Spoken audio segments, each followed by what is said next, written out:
It's so great to be here. I mean, last year in Beijing, we were talking about Sibos as being the Olympics of banking. And this year I was thinking that maybe we can think of it as the World Cup of finance, especially in this great city at the heart of Europe, and of course with well-known German coach Jürgen Klopp joining us at the closing. Well, there's no doubt that Germany excels in football, which coming from Spain, I have to say, it's not easy for me to accept, but our countries are certainly very friendly. Although when it comes to football, it can be a touchy geopolitical subject. Let's leave it at that. But like the World Cup, Sibos truly unites a diversity of nations and views. And indeed, this year we have more than 12,000 of you here. And it is that spirit of bringing the industry together that this event is all about. So really, thank you all for joining us as we address the next frontiers of global finance. And honestly, it is quite timely, because those frontiers, those future frontiers, are not that far away on the horizon. They are here right now. And we're seeing big changes happening already. Whether it's the shifts in global trade and economic policies, the rise of AI, quantum, and DeFi in the technology space, or the forces of both regulation and deregulation. And in our industry, there is a huge buzz around the future of tokenized assets, and obviously off the back of new policy frameworks driving momentum around CBDCs and stablecoins. So definitely a hot topic for discussion this week. As well as, of course, what's been on our Sibos agenda over the past couple of years, like the G20 roadmap in international payments, T+1 settlement in securities, and the industry's migration to ISO 20022, which is just over a month away now, and it's a key milestone for our global community. So in this context, financial infrastructures need to keep relentless focus on the fundamentals of operational excellence, compliance, the regulatory compliance and governance that Graham talked about. And at the same time, they need to get ready for the future. And at Swift, our approach is to innovate across two parallel tracks. So I was thinking the other day about the similarity with a well-known German sports company that is based just around 200 kilometers from here. I'm not going to do too much free marketing for them. I don't think they need it. Although maybe some of you may know who I'm talking about. Any guesses? Adidas, yeah, not Nike, indeed, Adidas. So back in the 1970s, Adidas introduced a sports shoe called Stan Smith. And I remember these shoes very well because they were my very first tennis shoes as a kid when I was dreaming of becoming a professional tennis player. No, in case you're wondering, unfortunately, I never made it to the Pro Tour. I was not even close, which is why you're listening to me here today.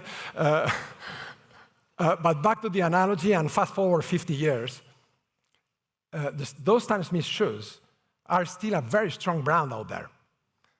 They have rejuvenated, even among my kids' generation. Because these type of companies have understood the importance of both rejuvenation and innovation. You know, staying relevant over many generations requires doing both, evolving the classics while inventing entirely new icons. Essentially, innovating over two parallel tracks. You know, one foot in the past, one foot in the future, but always remaining one step ahead.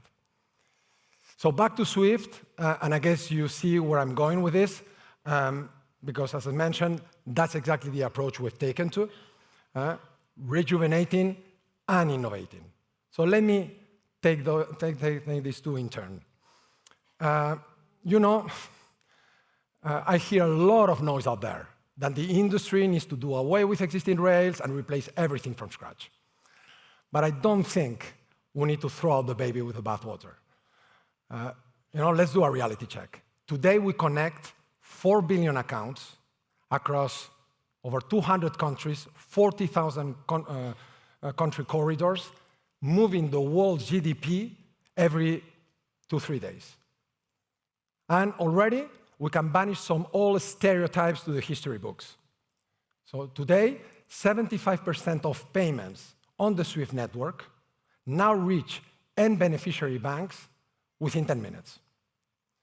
And with the scheme that we kickstarted last week in collaboration with several major banks, many of you present here this week, retail payments can be taken yet to a different level, with full value transfers, no hidden fees, and instant settlement at global scale. Just what consumers expect. So this is a powerful platform for the future. A platform that has double-digit traffic growth today, and with this rejuvenation track, can be even more transformational in the future. But we're going to go beyond that, because here's the reality. In the future, there will be more ways to move value, not fewer. And consumers will demand more choices, not less. And that's where our innovation track comes in, to provide more choices to the industry. So the past couple of years, we've shown that SWIFT can be used to transfer tokenized value across public and private blockchains and interlink CBDCs globally, with SWIFT as a single window providing end-to-end tracking, transparency, and trust across transactions, regardless of the forms they take, the networks they use, or how they settle. So we'll continue to provide interconnectivity between DLT and existing fiat systems to reduce fragmentation, as well as to keep the world interoperable. But we're going to go further in 24/7 international payments. Today, I'm very pleased to announce that we will add a blockchain-based ledger to our technology infrastructure to allow for trusted movement of tokenized value across the digital ecosystems. And you may wonder, wow, aren't those opposites? SWIFT and blockchain, TradFi and DeFi, can they really go together? Well, in the regulated system in the future, we believe they can. Banks are ready for it, and they're asking us to play a bigger role. So we're working with more than 30 banks globally and building an initial prototype with consensus to shape how the ledger will be brought to life in the most valuable way for the industry as a whole. Because while in a different context, the role that SWIFT will continue to play, is what it was created for, a neutral cooperative that provides infrastructure to bring everybody to the next frontiers of digital finance. And that's a fundamental point. Our focus will be on the infrastructure layer.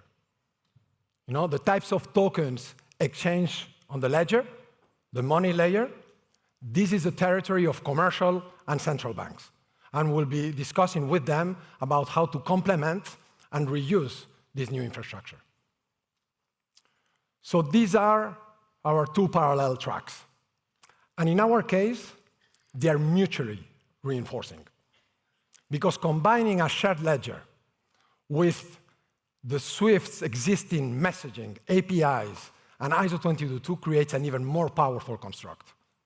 One that embeds risk, control, and compliance requirements from the outset into transactions flows overall, while enabling 24/7 real-time cross-border payments with the same trust, security, resilience, and scalability and operational excellence that SWIFT is known for. All in line with the approach we've always taken as responsible innovators. So in infrastructure, strength comes through layered innovation. It's not either or. It's definitely both. And actually, we're convinced that the whole will be greater than the sum of its parts. Thank you.